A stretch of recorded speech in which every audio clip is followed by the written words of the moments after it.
अस्सलाम वालेकुम। आज हम शुरू करेंगे फोरेंसिक का टॉपिक दैट इज़ थैनाटोलॉजी। ठीक है। So what is thanatology? It's the medico legal study of death.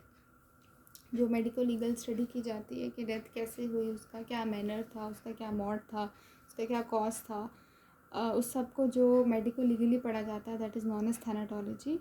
या डेथ की अगर हम डेफिनेशन देखें तो death is irreversible cessation of life and stoppage of brain function, respiratory activity and cardiac function.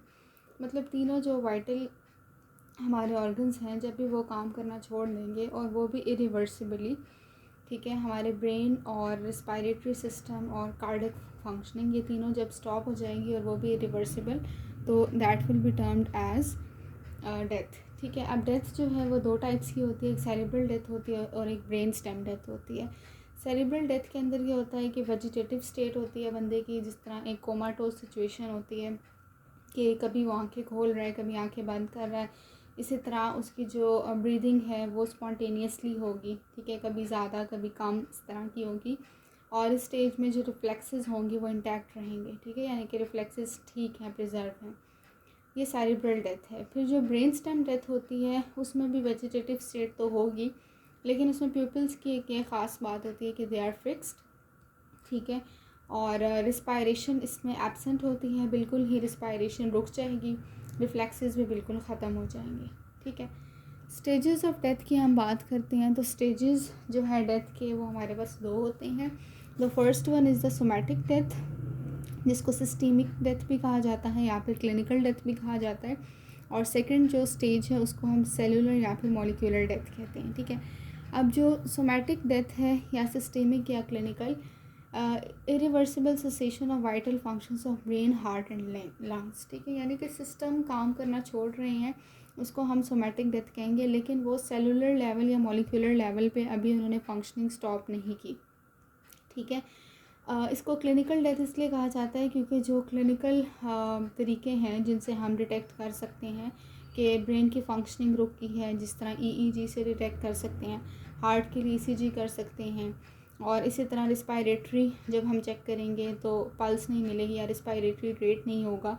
तो ये सब चीज़ें ये बताती हैं कि ये सोमैटिक डेथ है, क्योंकि क्लिनिकली इसको डिटेक्ट कर लिया गया है, ब्रेन, हार्ट और लंग्स की जो फंक्शंस हैं वो इम्पेयर्ड हो गए हैं। फिर सेलुलर और मॉलिक्यूलर डेथ क्या होती है कि अब टिश्यू लेवल पे या फिर सेलुलर लेवल पे हर इंडिविजुअल टिश्यू की अगर हम बात करें उसको ऑक्सीजन कम मिल रही है, उसके रिज़ल्ट में जो इंडिविजुअल डेथ हो रही है सेल्स की और अल्टीमेटली पूरे टिश्यू की और फिर अल्टीमेटली पूरे ऑर्गन की, तो वो हमारे पास आ जाती है सेलुलर या फिर मॉलिक्यूलर डेथ में, ठीक है। और इसमें क्या क्या होता है? Cooling of body, changes in I, skin and muscles. आगे हम जाके पढ़ेंगे साइंस ऑफ डेथ में, तो इसमें डिफरेंट साइंस आते हैं, बॉडी का कूल होना, आइज़ में चेंजेस आते हैं, स्किन में चेंजेस आते हैं, मसल्स में चेंजेस आते हैं। तो ये सब जो चेंजेस आते हैं ये बेसिकली सेलुलर या मॉलिक्यूलर डेथ के लेवल पे आते हैं। सोमैटिक डेथ में वो वाले सारे चेंजेस नहीं आते, हमें नज़र नहीं आते हैं, उस वक्त सिर्फ ब्रेन, हार्ट और लंग्स काम करना छोड़ते हैं।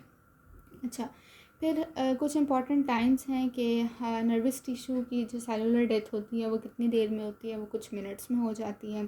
फिर मस्कुलर टिश्यू की अगर बात की जाए तो उसकी जो सेलुलर डेथ होती है वो हमारे पास 6 आवर्स में होती है। कॉर्निया की बात की जाए तो उसकी भी 6 आवर्स में होती है और स्किन की 12 आवर्स में होती है, ठीक है। उसके बाद हमारे पास है diagnosis of somatic death is difficult इन। अब कुछ ऐसे केसेस हैं जिसमें सोमैटिक डेथ को डिटेक्ट करना थोड़ा सा मुश्किल होता है, उसको डायग्नोज करना। यानी नॉर्मली तो हम क्लिनिकल तरीके से सोमैटिक डेथ को कर लेते हैं डिटेक्ट, लेकिन कुछ केसेस में डिफ़िकल्ट है सून आफ्टर डेथ, ठीक है, जैसे ही डेथ हुई है उस वक्त हम उसको डिटेक्ट करना मुश्किल होगा। सस्पेंडेड एनिमेशन एक ऐसी सिचुएशन होती है जिसके अंदर जो हमारी पल्स है, हमारा जो हार्ट बीट है, जो रिस्पायरेटरी रेट है, वो सब काम कर रहा है, लेकिन वो इतनी लो उसकी फ्रिक्वेंसी है, इतनी लो पिच होती है कि जो नॉर्मल क्लिनिकल मेथड्स हैं उनसे उनको डिटेक्ट नहीं किया जा सकता। लाइक ईसीजी भी सीधी आ रही होगी और इस तरह के जितने मेथड्स हैं, रिस्पायरेशन भी हमें फ़ील नहीं हो रही होगी, ठीक है, पल्स भी फील नहीं हो रही होगी, लेकिन वो प्रेजेंट होगी, ठीक है, लेकिन वो इतनी फीबल होगी कि हमें फ़ील नहीं हो रही होगी, मतलब बंदा ज़िंदा है लेकिन अपेरेंटली लगेगा कि ही इज़ डेड। तो this situation is non A suspended animation.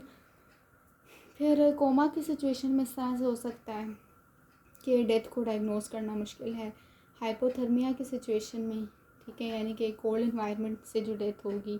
Electrocution यानी इलेक्ट्रिकल इंजरीज़ जब होती हैं उसके रिज़ल्ट में डेथ होती है, तब भी उसको डायग्नोज करना डिफ़िकल्ट काम है।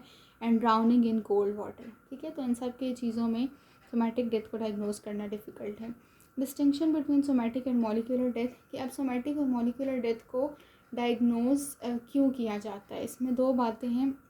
डिस्पोजल ऑफ बॉडी, कभी कभी ये होता है कि बॉडी को डिस्पोज करने लगी होते हैं और हैंड्स और फीट की मूवमेंट शुरू हो जाती है, तो वो इसलिए होती है क्योंकि अभी सिर्फ सोमैटिक डेथ हुई है, सेलुलर या मॉलिक्यूलर डेथ पूरी तरह नहीं हुई, इसलिए मे बी मूवमेंट थोड़ी बहुत हो रही है, ठीक है। तो ये एक डिफ्रेंशिएटिंग पॉइंट है कि एक किस्म की डेथ हो चुकी है, दूसरी नहीं हुई। फिर ट्रांसप्लांटेशन के लिए इसमें डिफरेंट टाइम है, ठीक है, और वो टाइम ये वाला टाइम है जिसमें मॉलिक्यूलर डेथ से पहले ही हमें ट्रांसप्लांट के लिए उस ऑर्गन को निकालना पड़ेगा। फॉर एग्जांपल लिवर है तो 15 मिनट्स लिवर के लिए टाइम है, ठीक है, और किडनी के लिए 45 मिनट्स, हार्ट के लिए 1 आवर। तो इतने टाइम में हमें इन ऑर्गन्स को निकालना होगा। मोड ऑफ डेथ में हमारे पास क्लासिफिकेशन है, कौन कौन से मोड्स हो सकते हैं, डेथ कैसे कैसे हो सकती है। इसमें हमारे पास कोमा, सिंकपी एंड एस्फाइक्सिया, ये 3 टाइप्स आती हैं। इस क्लासिफिकेशन को बाइकर्ट्स क्लासिफिकेशन कहा जाता है। कोमा क्या होता है, ब्रेन की डेथ को कोमा कहते हैं, हार्ट की डेथ को सिंकपी कहते हैं, और लंग्स या रिस्पायरेटरी सिस्टम की डेथ को एस्फाइक्सिया कहा जाता है। कोमा को ब्रेन डेथ भी कहते हैं, failure of functioning of the brain, ठीक है, और इसमें क्या होता है कि कंजेशन हो जाती है ब्रेन की टिश्यूज़ की और मेम्ब्रेन्स की, ठीक है। ये कब कब हो सकती है कोमा, किस किस सिचुएशन में होती है। इंट्राक्रेनियल प्रेशर जब राइज़ करता है उसके रिज़ल्ट में हो सकता है कोमा। फिर कुछ पॉइजन्स के अफेक्ट में जो कि ब्रेन को डैमेज करेंगे तब हो सकता है, या कुछ मेटाबॉलिक डिसऑर्डर्स भी हैं जो कि ब्रेन की फंक्शनिंग को स्टॉप करा देंगे, या फिर कंजेशन वगैरह पहले हो के और ultimately that leads two comma and brain death, ठीक है। सिंकपी जो है वो हार्ट की फंक्शनिंग स्टॉप करने को हम कहते हैं, स्टॉप होने को, ठीक है। तो ये किस किस रिज़ल्ट में होता है, किसी हार्ट डिजीज़ में, कोई वैल्वुलर हार्ट डिजीज़ है या फिर कोई हाइपरट्रॉफी हुई हुई है उसके रिज़ल्ट में हो सकता है। फिर हेमरेज के रिज़ल्ट में हो सकता है, एक्सेसिव हेमरेज से हीमाटोमास वगैरह डेवलप हो सकते हैं, उससे डेथ हो सकती है।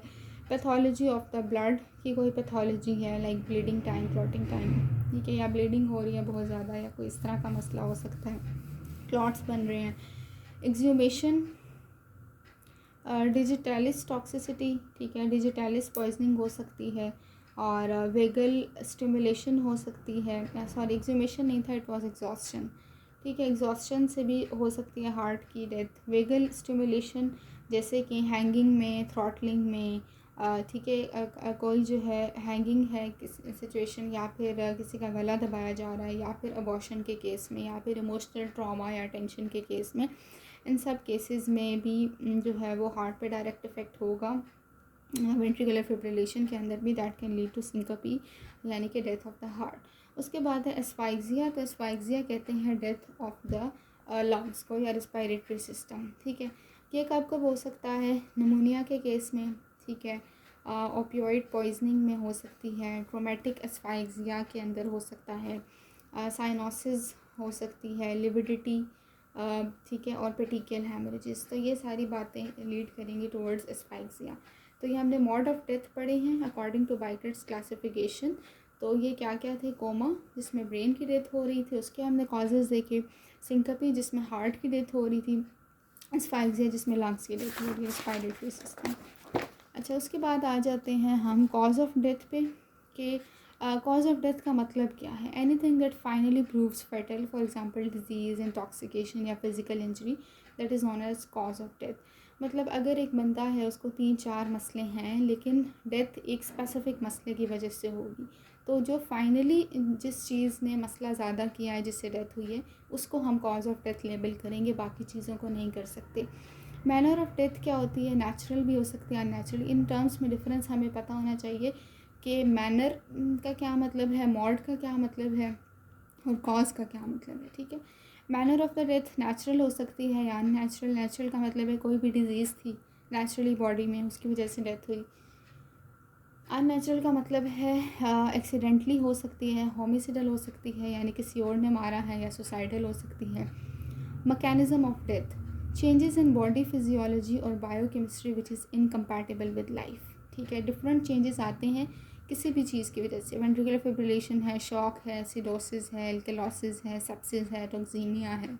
अगेन वही पीछे वाली बातें आ जाती हैं। सिस्टमेटिकली जो चेंजेस आएंगे उनके रिज़ल्ट में नॉर्मल बॉडी फिजियोलॉजी और बायोकेमिस्ट्री चेंज होने की वजह से जो इरिवर्सिबल सेसेशन हो जाती है हमारे ऑर्गन्स की, that is termed as death. Sudden death क्या है? Those death which are not preceded और are only preceded by small duration of a day और two only by morbid symptoms. मतलब उसमें जो सिम्टम्स हमें नज़र आ रहे थे, मॉर्बिड सिम्टम्स, वो या तो 2 दिन में हमें 2 दिन पहले नज़र आ रहे थे डेथ से, या फिर 1 दिन पहले, और जिस तरह कहते हैं कि अचानक से डेथ होगी तो उसकी कोई लॉन्ग टर्म कॉज हमें पता नहीं होती, तो that is known as sudden death. इसकी मेडिकल लीगल इंपॉर्टेंस ये है कि सडन डेथ हमें ये सोचने पे मजबूर करती है कि कोई सस्पिशन तो नहीं है फाउल प्ले का, या फिर कोई सीरियस डिजीज़ थी जिसके बारे में पता नहीं था, जिसने बाद में जाके डेथ करवा दी। ठीक है, सो कॉजेज़ क्या क्या हो सकते हैं सडन डेथ के, इसमें सिस्टमेटिकली कॉजेज़ हम देखेंगे। सबसे पहले अगर सीवियस की बात करें तो इसमें कोरोनरी डिजीज़ हो सकती है, कोई कंजेनिटल या वेल्वुलर डिजीज़ हो सकती है, हाइपरटेंशन हो सकती है, कार्डिक टेम्पोनेट हो सकता है। CNS की बात करें तो कोई हेमरेज हो सकता है, मेनिंजाइटिस या फिर एपिलेप्सी। एब्डोमिनल में देखें तो एन्यूरिज्म्स, इन्फेक्शन या फिर पेंक्रेटाइटिस। और एंडोक्राइनल में भी कोमा या फिर कोई क्राइसिस हो सकती है। याट्रोजेनिक में ड्रग्स या स्टेरॉइड्स। और चिल्ड्रन के केस में कॉर्ड डेथ होती है। ठीक है, फिर क्या है, इनडिटर्मिनेट कॉज हो सकती है, फॉर एग्जांपल डिकम्पोज्ड बॉडीज़ के अंदर, या फिर कुछ मिसलिनियस कॉजेज़ भी हो सकती हैं। रिस्पायरेटरी में थ्रोम्बो एम्बोलिज्म, हेमोप्टिसिस, इन्फेक्शंस या फिर एस्थमा। तो ये सिस्टमेटिकली जनरल जो मेन चीज़ें होती हैं ये सब सडन डेथ के कॉजेज़ में हो सकती हैं। उसके बाद most important topic of thanatology, that is the science of death. Science of death में हमारे पास आते हैं immediate science, early science and late science of death. ठीक है, इमीडिएट साइंस वो होते हैं जो फ़ौरन से आ जाते हैं, एट वंस। तो वो क्या बता रहे होते हैं, वो सोमैटिक या क्लिनिकल डेथ के बारे में आपको बता रहे होते हैं। अर्ली साइंस जो होते हैं वो 24 घंटे के अंदर आते हैं डेथ के बाद। ठीक है, तो ये सेलुलर या फिर मॉलिक्यूलर डेथ के बारे में इंफॉर्मेशन दे रहे होते हैं।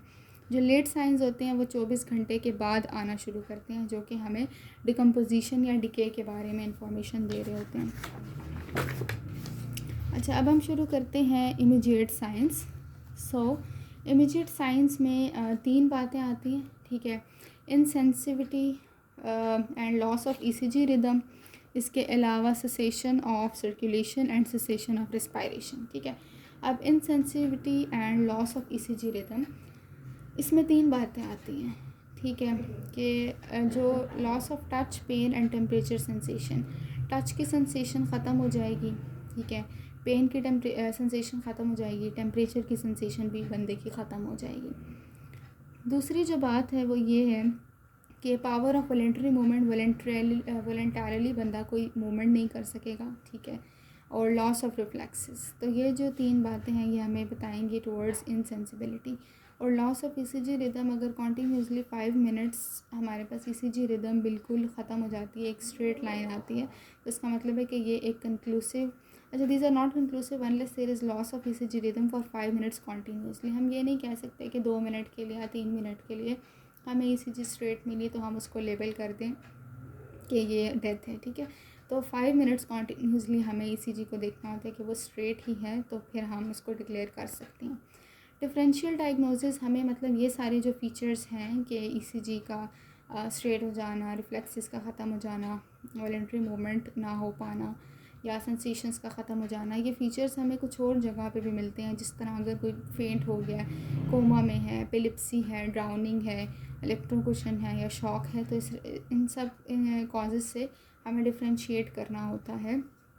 ठीक है, फिर है cessation of circulation. Cessation of circulation जो रुकती है, इसमें भी फ्लैट ECG आती है। ठीक है, 5 मिनट्स के लिए। If heart sounds are not heard for 5 minute, अब हार्ट बीट हम चेक करते हैं, एपिक स्पीड हमें अगर 5 मिनट के लिए नहीं फील होती तो हम उसको डेथ का नाम दे देते हैं। ठीक है, अब हार्ट साउंड कभी कभी वैसे भी नहीं फील हो रही होती, ठीक है, मतलब ज़रूरी नहीं है कि बंदे की डेथ हो चुकी है। कुछ केसेस ऐसे भी हैं जिसमें हार्ट बीट डिटेक्ट नहीं हो रही होती even though the person is alive. For example अगर फीमेल है हार्ट बीट तब सुनाई नहीं देगी, एम्फाइसेमा है किसी को, या फिर चेस्ट वॉल उसकी थिक है, उसके रिज़ल्ट में हमें हार्ट बीट सही तरह सुनाई नहीं देती।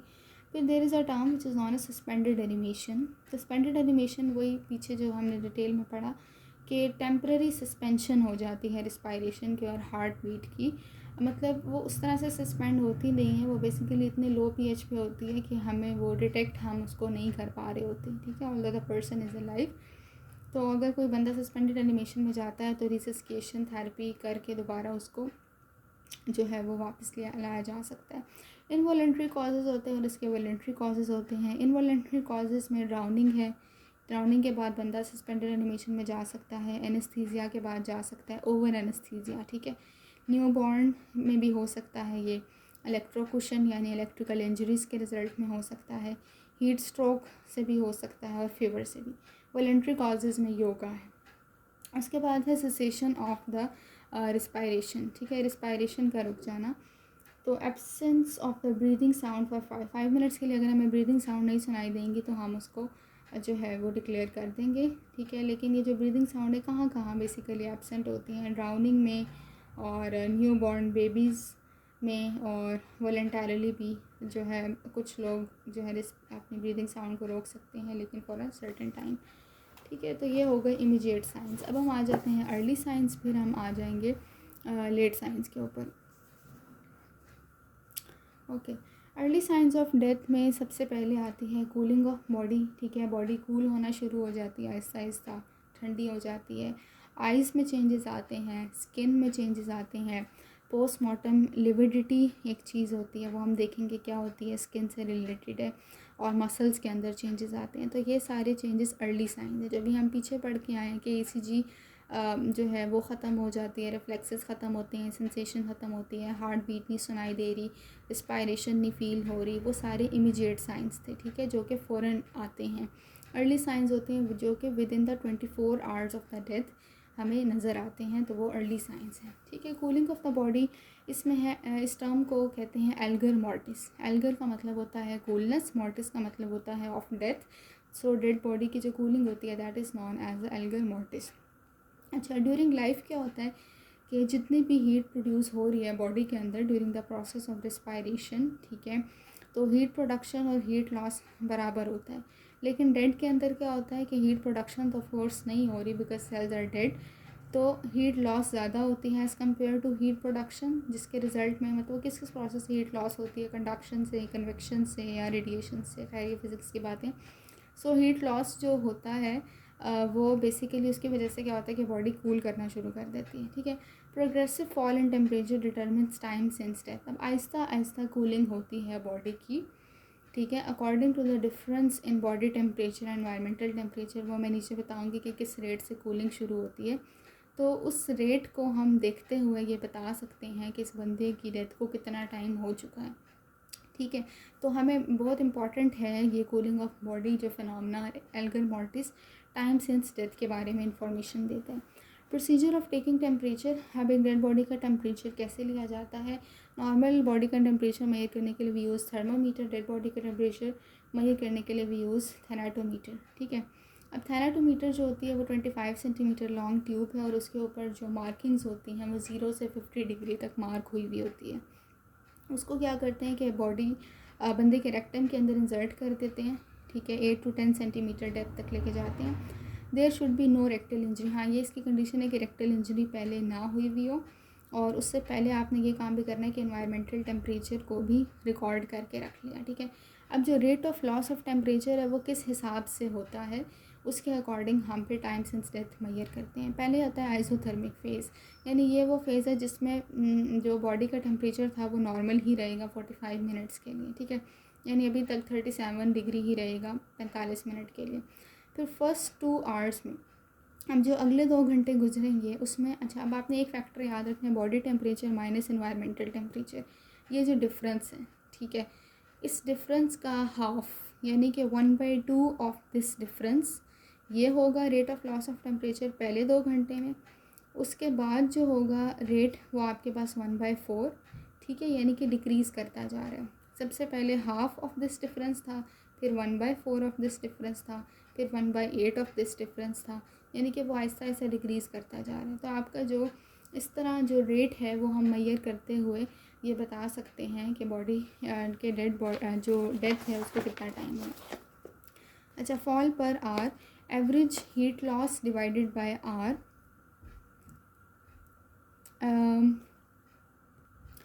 इसमें यह था कि average heat loss per hour कितना होता है। ये एक वैल्यू है 0.5 to 0.7 डिग्री, यानी कि घंटे के हिसाब से अगर हीट लॉस देखा जाए तो वो 0.5 से 0.7 डिग्री तक होता है। और इन्वायरमेंटल टेम्परेचर कब अटेन हो जाता है, 16 से 20 घंटे में, ठीक है। Estimation of time since death.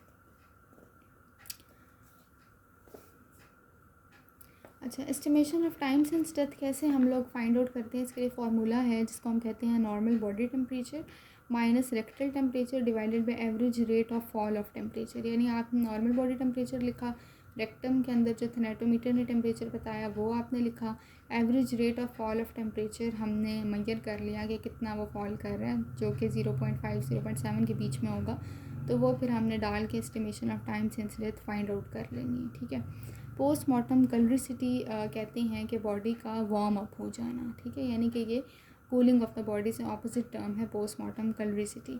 इसमें क्या होता है, ये कब कब हो सकता है, सन स्ट्रोक के केस में, किसी को सन बर्न वाली सिचुएशन है, ठीक है, एक्सट्रीम सन एक्सपोजर की वजह से अगर डेथ होगी तो उसके बाद फिर पोस्टमार्टम कलरिसिटी यानी बॉडी कूल होने के बजाय वार्म होना शुरू हो जाएगी। टेटनस के रिज़ल्ट में हो सकता है, स्ट्रिक्नीन पॉइजनिंग हो सकती है, कन्वर्जेंस हो सकती है ब्रेन में, बैक्टीरियल इन्फेक्शन या फिर वायरल इन्फेक्शन के रिज़ल्ट में हो सकता है। Factor modifying rate of cooling. अच्छा, अब जो हमने पढ़ा कि कूलिंग हो रही है, वो बेसिकली जो रेट ऑफ कूलिंग है उसके कुछ फैक्टर्स हैं जो उसको चेंज करेंगे। Age, sex and condition of the body. अब अगर हम बच्चों को देखें या फिर फैटी लोगों को देखें, जिस तरह के वुमेन हैं, उनकी बॉडी आहिस्ता आहिस्ता कूल करेगी, उसमें फैटी कंटेंट ज़्यादा है तो ज़ाहिर बात है हीट प्रोडक्शन उसमें हुई भी होगी, वो आहिस्ता आहिस्ता कूल करेगी। अडल्ट्स के अंदर और लीन बॉडीज़, जो पतले लोग हैं, ठीक है, और जो थोड़े बड़े लोग हैं, उनके अंदर तेज़ी से बॉडी कूल करेगी। फिर कॉज ऑफ डेथ पे भी डिपेंड करता है, स्लो कूलिंग और फास्ट कूलिंग। आहिस्ता कूलिंग होती है अगर सडन डेथ होती है, या फिर एस्फाइक्सिया है, या फिर लाइटनिंग है, या फिर कार्बन मोनोऑक्साइड पॉइजनिंग है, इन सब के रिज़ल्ट में आहिस्ता आहिस्ता बॉडी कूल करती है। फास्ट कूलिंग होती है आफ्टर लॉन्ग वेस्टिंग डिजीज़, यानी कि कोई ऐसी डिज़ीज़ थी जो बहुत लंबे अरसे से चली आ रही थी और अब बंदे की डेथ हुई है, उसके बाद बहुत फास्ट कूलिंग होती है बॉडी की। फिर सराउंडिंग पे डिपेंड करता है, रैपिड कूलिंग होती है, अगर हवा तेज़ है, मूविंग एयर है तो कूलिंग जल्दी होगी, वेंटिलेशन अच्छी है तब भी जल्दी होगी, टेम्परेचर कम है बाहर का तब भी कूलिंग जल्दी होगी, नेकेड बॉडी होगी तब भी कूलिंग जल्दी होगी, ठीक है। Environmental temperature, if more difference between environmental, ज़ाहिर बात है कि इन्वायरमेंटल और बॉडी टेम्परेचर का डिफरेंस जितना ज़्यादा होगा उतनी ही ज़्यादा रेट ऑफ कूलिंग होगी। तभी तो हमने पीछे कहा कि रेट ऑफ कूलिंग हमारे पास आहिस्ता आहिस्ता डिक्रीज़ करता जाता है, क्योंकि ज़ाहिर है लॉस होता जा रहा है, बॉडी टेम्परेचर के करीब आता जाएगा और अल्टीमेटली इस तरह से होगा। ये हमने किए थे, अभी हमने जो किया वो हमने किया कि क्या क्या चेंजेस आया, क्या क्या टेम्परेचर चेंजेस आए थे बॉडी के अंदर, ठीक है, उसको हमने कर लिया। अब हम आते हैं आइज़ के अंदर क्या चेंजेस आते हैं। आइज़ में जो चेंजेस आते हैं उसमें हमारे पास फ़र्स्ट ऑफ ऑल हम करेंगे कॉर्निया के अंदर, ठीक है। कॉर्निया की ग्लिसनिंग अपीयरेंस होगी, बिल्कुल वो चमक रही होगी जिस तरह, ठीक है। ड्राई क्लाउडी कॉर्निया, और पहले उसकी ग्लिसनिंग अपीयरेंस होगी, आहिस्ता आहिस्ता वो ड्राई होती जाएगी, क्लाउडी होती जाएगी, ठीक है। और कॉर्नियल और लाइट रिफ्लेक्स बिल्कुल ख़त्म हो जाएगा, ठीक है। जिस तरह हम कहते हैं प्यूपिलरी कंस्ट्रिक्शन होती है लाइट की वजह से, या फिर जो कॉर्नियल रिफ्लेक्सेस होते हैं कि अगर कॉर्निया के सरफेस पे किसी चीज़ को टच किया जाए तो फ़ौरन से आइज़ की ब्लिंकिंग हो जाती है। इन सब ये जो सारे रिफ्लेक्सेस इस तरह के हैं ये बिल्कुल लॉस हो जाएंगे। आई बॉल्स में क्या चेंजेस आएंगे, इंट्राऑक्यूलर प्रेशर कम हो जाएगा, फ्लैसिड हो जाएंगी और प्रोमिनेंट नहीं रहेंगी, बिल्कुल ऑर्बिट के अंदर जो है ना सिंक कर जाएंगी, ठीक है, जिस तरह धंस जाती हैं उस तरह नज़र आएंगी। Retinal vessels cattle tracking, this is the most important point, अक्सर एमसीक्यू में आता भी है कि what is cattle tracking. Cattle tracking ये होता है कि जो रेटिनल वेसल्स, आई के अंदर रेटिना में जो वेसल्स पड़े हुए हैं उनमें जो ब्लड स्ट्रीम है वो पहले डॉटेड होती है और फिर सेगमेंटेड होती है, ठीक है। यानी कि ब्लड पूलिंग हो रही है लेकिन वो वेसल फाइब्रस हो जाती है जिसकी वजह से वो फ्रेगमेंट्स की फॉर्म में, टोटों की फॉर्म में हमें नज़र आती है, that is known as cattle tracking. Pale optic disc नज़र आएगी, ठीक है, जो कि नॉर्मली रेडिश होती है, पेल आपको नज़र आएगी। प्यूपिल्स के अंदर भी चेंजेस आएंगे। स्क्लेरा के अंदर क्या होगा, टेकिसनॉइड्स, ये भी इंपॉर्टेंट पॉइंट है। Brownish black discolouration of sclera due to debris and dust. अब जाहिर बात है आइज़ के अंदर अगर आइज़ ओपन ही रही थी तो डेब्रिस अंदर जाता रहा है, डस्ट अंदर जाती रही है, अब स्क्लेरा का कलर वाइट नहीं रहा, वो क्या हो चुका है, ब्राउनिश ब्लैक हो चुका है। This condition is known as टेकिसनॉइड्स, ठीक है। और ये 3 से 4 घंटे में ये सिचुएशन आ जाती है। तो जो आइज़ में चेंजेस हैं वो कैटल ट्रैकिंग आपको पता होना चाहिए, ठीक है, ये ज़्यादा इंपॉर्टेंट है, और टेकिसनॉइड्स। फिर विट्रस ह्यूमर में क्या चेंजेस आता है आपका कि पोटेशियम कंटेंट उसका बढ़ जाता है। प्यूपिल के चेंजेस रह गए थे वो देख लेते हैं। प्यूपिल में जो चेंजेस आते हैं, फर्स्ट डायलेशन होती है, ठीक है, जिसको अर्ली रिलैक्सेशन कहते हैं। फिर प्यूपिल पहले डायलेट करता है, फिर प्यूपिल फिक्स हो जाता है। फिक्स कब होता है, जब रिगर मोर्टिस का पॉइंट आता है। फिर प्यूपिल दोबारा डायलेट करता है जब प्यूट्रिफैक्शन शुरू होती है। मतलब प्यूपिल के अंदर during different phases of death या डिफरेंट साइंस प्यूपिल के अंदर चेंजेस आते जा रहे हैं। जब स्टार्ट में रिलैक्सेशन होती है बॉडी की तब प्यूपिल डायलेट कर रहा होगा। रिगर मोर्टिस जब आता है, जब आपके मसल्स बिल्कुल स्टिफ हो जाते हैं due to the deficiency of ATP, तो उस वक्त प्यूपिल बिल्कुल फिक्स हुए हुए होते हैं, ठीक है। तो ये जो है ज़ाहिर बात है मस्कुलर चेंजेस आएंगे और इसी तरह फिर प्यूट्रिफैक्शन में दोबारा उसकी डायलेशन होती है, ठीक है। आगे आ जाते हैं स्किन में क्या क्या चेंजेस आते हैं। पेल एंड एशी वाइट स्किन, ठीक है। स्किन के अंदर जो चेंजेस हैं कि बिल्कुल येलोइश सी हो जाएगी, पेल हो जाएगी और ऐश की तरह बिल्कुल वाइट हमें राख की तरह नज़र आएगी। पोस्टमार्टम लिविडिटी हम आगे देखते हैं क्या होता है। बेसिकली ये होता है कि जो वेसल्स होती हैं उनके अंदर ब्लड मूव कर रहा था आफ्टर डेथ, वो ब्लड जमा रहते हैं उनके अंदर, तो रेडनेस जो अपीयर होती है that is postmortem lividity. Elasticity is loss, ज़ाहिर स्किन की इलास्टिसिटी अब वैसी नहीं रहेगी जैसी वो पहले थी। Postmortem incise wounds do not gap much, ठीक है, कि अगर डेथ के बाद उसको बंदे को कोई डेड बॉडी को कोई वुंड लगा है तो वो फिर एज सच जो है वो ज़ाहिर बात है हील नहीं हो सकेगा, तो वो प्रॉपरली प्रोमिनेंट आपको नज़र आ रहा होगा। लिप्स में क्या चेंजेस आएंगे, लिप्स बिल्कुल ड्राई हो जाएंगे और डार्क हो जाएंगे, ठीक है। पोस्टमार्टम लिविडिटी, पोस्टमार्टम लिविडिटी का कॉन्सेप्ट क्या है, discolouration of the skin and organs after accumulation of blood in capillaries and small vein. Capillaries में और छोटी छोटी वेन्स में जब ब्लड बिल्कुल इकट्ठा होना शुरू हो जाता है आफ्टर डेथ, तो this is known as postmortem lividity, ठीक है, काफ़ी इंपॉर्टेंट है। टाइम ऑफ अपेरेंस, यानी कि पोस्टमार्टम लिविडिटी आपको किस तरह की नज़र आती है, मोटल्ड पैचेस के फॉर्म में, ठीक है, यानी कि पैचेस के फॉर्म में हमें लगेगा कि ब्लड कहीं कहीं पे जमा हुआ है। 1 to 3 आवर्स में हमें इस तरह की सिचुएशन लगेगी। फिर 3 से 6 घंटे जब गुजरेंगे तो हमें लगेगा सारे वेसल्स मिल चुके हैं और उन्होंने कॉलिसेंस कर लिया, यानी मिल गए हैं।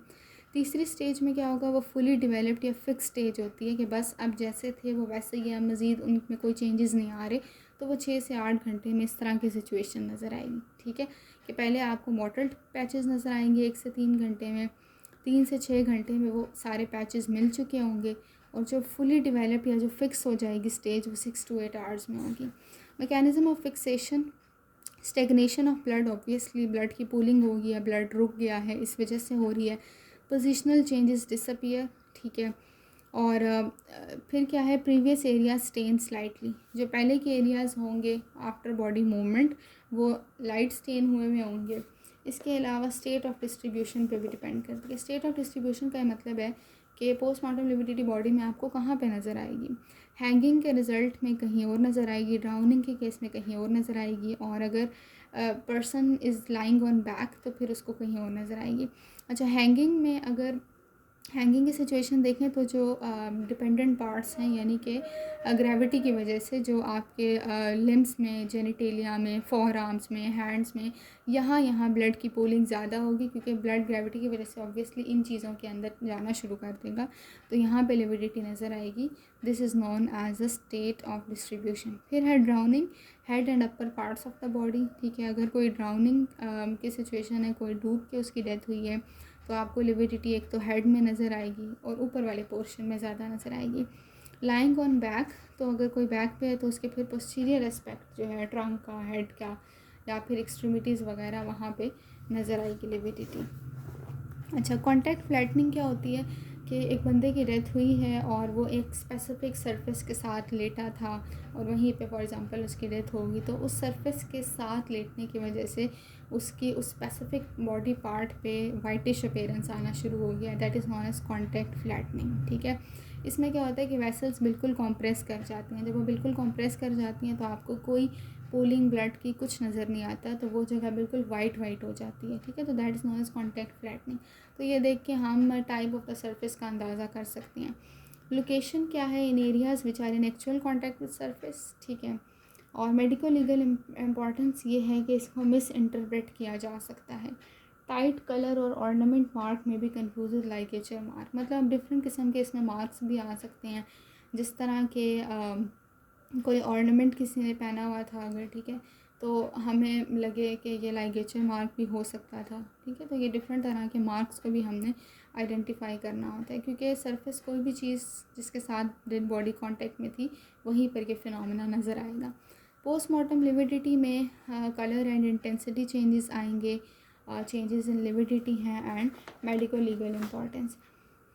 अच्छा, कलर एंड इंटेंसिटी की सबसे पहले मैं बात करती हूँ। तो आपने याद रखना है कि नॉर्मल अगर बंदे को देखें, ठीक है, तो मतलब वो नॉर्मल था, ब्लूइश पिंक और फिर ब्लूइश पर्पल चेंजेस आते हैं। ठीक है, लिविडिटी आपको पहले ब्लूइश पिंक नज़र आएगी, फिर ब्लूइश पर्पल नज़र आएगी।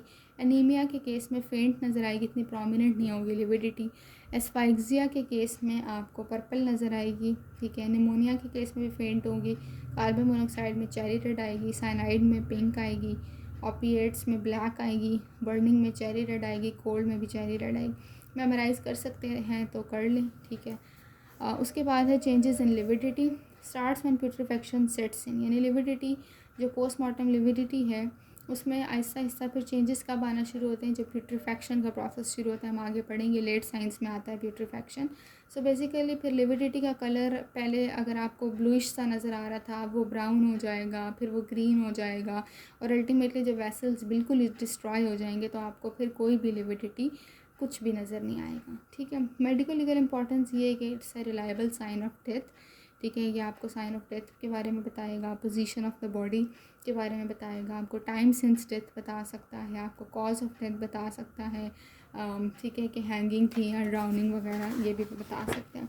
पोस्टमार्टम लिविडिटी और ब्रूजेस के बीच में डिफरेंस है, बहुत इंपॉर्टेंट। पोस्टमार्टम लिविडिटी होती है ड्यू टू इनगॉर्ज्ड वेसल्स, यानी कि वेसल्स इंटैक्ट हैं, उनके अंदर बस ब्लड की पूलिंग हुई हुई है। लेकिन ब्रूज क्या होता है, due to rupture of vessel, vessel rupture कर गया, ब्लड बाहर आ गया, जिस तरह नील पड़ जाता था टर्म, ठीक है, उसको हम ब्रूज कहते हैं। फिर जो पोस्टमार्टम लिविडिटी है वो डिपेंडेंट पार्ट्स में होती है। ठीक है, जिस तरह मैंने कहा कि ग्रेविटेट कर जाता है ब्लड जेनिटेलिया में, लिम्स में, वहाँ नज़र आएगी। जबकि bruise at the site of blunt injury, obviously कहाँ जिधर बंदे को इंजरी हुई है वहीं पे ब्रूज पड़ेगा, उसका तो उससे ग्रेविटी से कोई ताल्लुक़ नहीं है। पोस्टमार्टम लिविडिटी में मार्जिन आपको क्लियरली डिफाइंड नज़र आएंगे।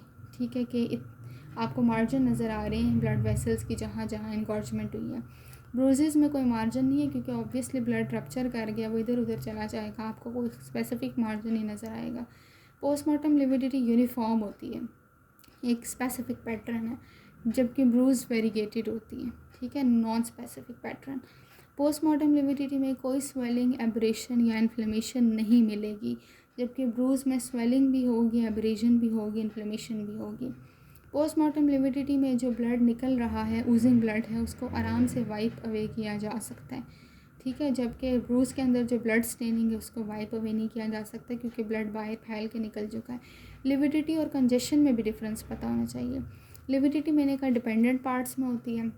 कंजेशन का मतलब है कि हर ऑर्गन में जो वीनस कंजेशन शुरू हो जाएगी उसमें whole organ is involve diffusely, ठीक है।